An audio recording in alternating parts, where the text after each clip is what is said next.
Hey guys, Anthony 4x4 Diesel. Another really quick video. I'm not joking this time, this is going to be a quick one. Mainly for the people that have purchased or going to purchase the injector kit off us anytime in the near future. Probably not if you did a year or two ago because a bit irrelevant now. But what we do, we supply this 17mm crow's foot for those people that haven't got the tools, those guys that are doing it themselves, and we're just doing every little bit we can to help you get through the job more easily. So we provide these crow's foot spanners, right? And you can see they've both been used. That's an absolute, they've both completed removing and refitting injector pipes on 1kD FTVs. What the difference is, they'll both get the job done. This one's a bit more fiddly than this one, and that is because, see, we've ground a little bit off the side of this one to make it easier. So what we found is, particularly when you're on fuel pipe number 2, and this is the case, so this is general information as well. It's not just about these tools here, but you might have your own crow's foot. Let me just grab the other one out that I use.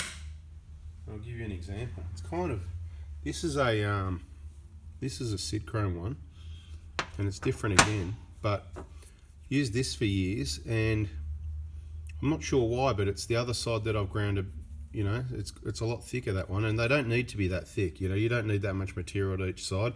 They could be a little bit more slimline, so not ideal. Maybe I need to talk to the tool manufacturer, but anyway, what I'm trying to say is feel free to grind away a little bit on whichever side seems to be causing you problems. What I've noticed on number 2 fuel pipe, basically when you're getting in there, whichever way it is, look, it doesn't matter, we're not on a car now, but it's a bit tight between the nut on the pipe and the common rail itself, and by grinding a little bit off, so I just want to, so let's say it's the side without the writing on it, okay, so there's maybe some writing on the side, so it's the clear side, this one, right? If you spin it around looking at it that way without the writing, to your left, to your right, you know, to your right, left, don't even know my left and right.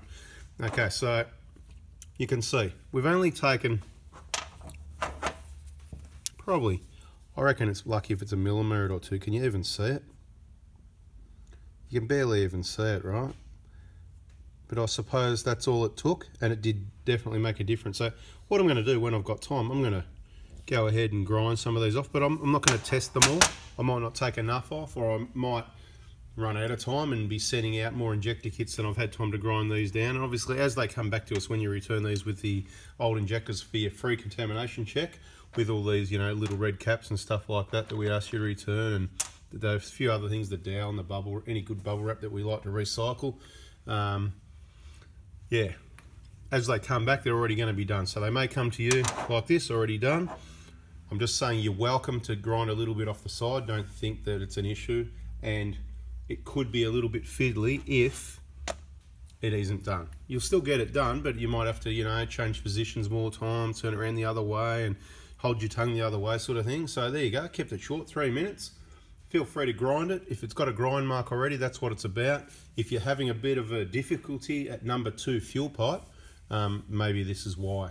And personally, as I've demonstrated in the videos in the VIP group, I go 4, to take them off, I go 1, 2, 3, 4, and then put them on, I go 4, 3, 2, 1, and I'll put on 4, 3, 2. I'll torque up number 2 at the common rail before I even fit number 3, but there's a bit more to it than just saying that. That's why I demonstrated in those videos in the VIP group. Torque up number 2 at the common rail, then fit number 1, because number 1 pipe kind of sometimes gets in the way a little bit of number 2. Again, it can be done, but easier to do it in that procedure. So I suppose this is a couple little tips on fitting those fuel pipes, and to help you out a little bit with that, go ahead and grind it, or if you're wondering why, that's what it's all about. All right guys, thanks for watching. Have a great day. See ya.